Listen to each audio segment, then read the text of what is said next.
here from Victory Towers, not knowing what was ahead of me. But as soon as I met Bob, I knew that I was going to have a happy and a welcome home. Oh, thank you so much, so much. Anybody else have something that comes into mind? Yes, Naomi. For a fabricator, he told me every morning, "You just look beautiful in pink." He was such a flirt. That was good. That was real good.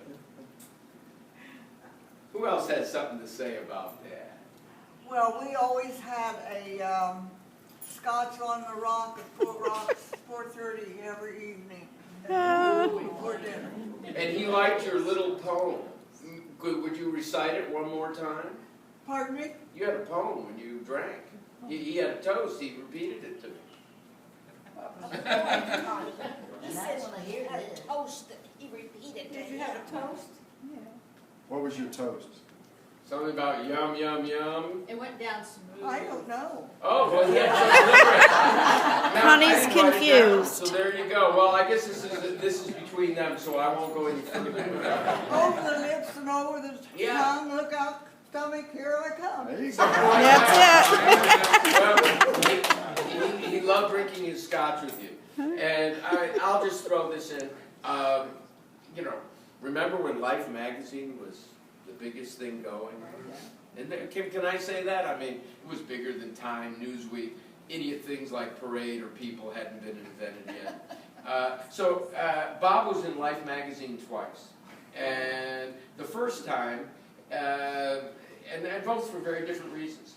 In 1937, my dad was on the phone with his father, Abe, and Abe was a very straight character. He had been an immigrant from Europe, came to America, spoke 7 languages but not English, and within 20 years had become a multimillionaire and an American success story. But he was pretty tough, my grandfather. And so he said, well, he asked my dad if he could come home for the weekend. And my dad said, "No, I'm so sorry, Pop, I can't come home. I've got a major exam to study for." Well, it wasn't an exam.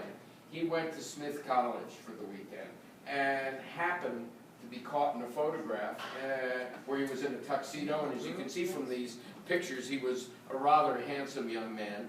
And there he was in his tuxedo with only one eyebrow. He had drunk a little too much scotch. He had only one eyebrow, and there he was at the end of a balustrade looking up at the camera with some tall woman in a white gown.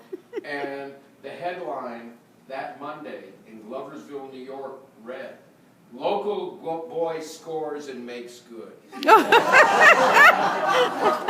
father said that his own father didn't trust him until the FBI came and he was made a captain in the Air Force and they had to interview my grandfather. He said it took that many years for my grandfather to trust my dad again.